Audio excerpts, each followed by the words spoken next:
இந்த 2 மகளிர், இவங்க யாருடைய குறியீடு தெரியல நமக்கு. ஆனால் இந்த தூண் நம்மளை வசீகரிக்குது.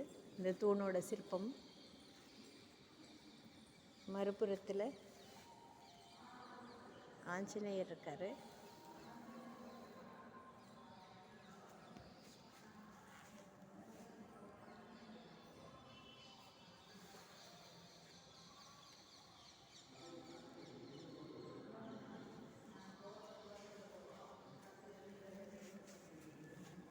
நரசிம்மர் சிற்பம் இது.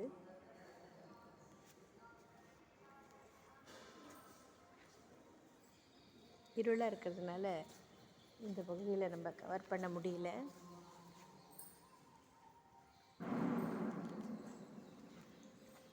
இந்த ஆலயத்தினுடைய 2 பகுதிகளிலுமே